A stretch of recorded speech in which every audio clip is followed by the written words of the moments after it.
வணக்கம். வாத்தியார் எம்ஜிஆர் நமது யூடியூப் சேனல் மூலமாக டிசம்பர் 24 இதய தெய்வம் புரட்சித் தலைவர் பொன்மனச்செம்மல் எம்ஜிஆர் அவர்களின் 37வது நினைவு நாள்.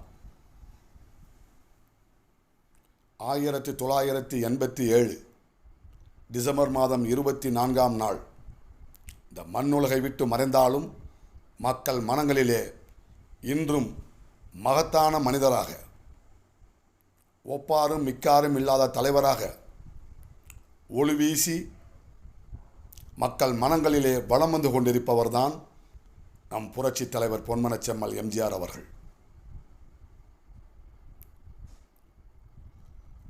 தன்னிடத்தில் உள்ளதையெல்லாம் அள்ளி வழங்கிய வள்ளலாக திகழ்ந்தவர் புரட்சித் தலைவர் எம்ஜிஆர் அவர்கள். நல்ல கருத்துக்களை எல்லாம் சொல்லித்தந்த வாத்தியாராக விளங்கியவர் புரட்சித் தலைவர் எம்ஜிஆர் அவர்கள். தனது வாழ்நாளில் தான் சம்பாதித்த அனைத்தையும் இந்த மண்ணிலே இருக்கின்ற மாற்றுத்திறனாளி குழந்தைகளுக்கு, காது கேளாதோர், வாய் பேச இயலாதோர், அந்த குழந்தைகள் கல்வி கற்று மண்ணிலே மகத்தான வாழ்வை வாழ்ந்திட அற்புதமாக தன் சொத்துக்களை எல்லாம் ஒப்படைத்து சென்றவர்தான் இதய தெய்வம் புரட்சித் தலைவர் எம்ஜிஆர் அவர்கள். சத்துணவில் தொடங்கி ஏழை குடிசைகளுக்கு ஒரு விளக்கு திட்டம், இலவச வேஷ்டி சேலை திட்டம், இலவச காலனி திட்டம்,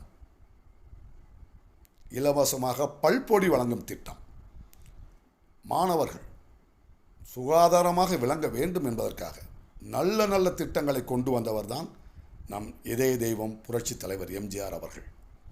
கல்வியில் மிகப்பெரிய மாற்றத்தை, புரட்சியை, மலர்ச்சியை ஏற்படுத்தி காட்டியவர். பிஏ, எம்ஏ, பிஎஸ்சி, எம்எஸ்சி என்று படித்துவிட்டு வேலை இல்லாமல் நம் தமிழக இளைஞர்கள் படாத பாடுபட்ட காலத்தை உணர்ந்து தொழிற்கல்வி அவசியம், படிக்கின்ற படிப்பு அவனை காப்பாற்றவில்லை என்று சொன்னால் அவன் கற்றுக்கொண்ட தொழில் அவனை காப்பாற்றும் என்பதற்காக எண்ணற்ற பொறியியல் கல்லூரிகளை அரசுக்கு இத்தனை சதவீத சீட் வழங்கப்பட வேண்டும் என்கின்ற கண்டிஷனோடு வழங்கியவர் புரட்சித் தலைவர் எம்ஜிஆர் அவர்கள்.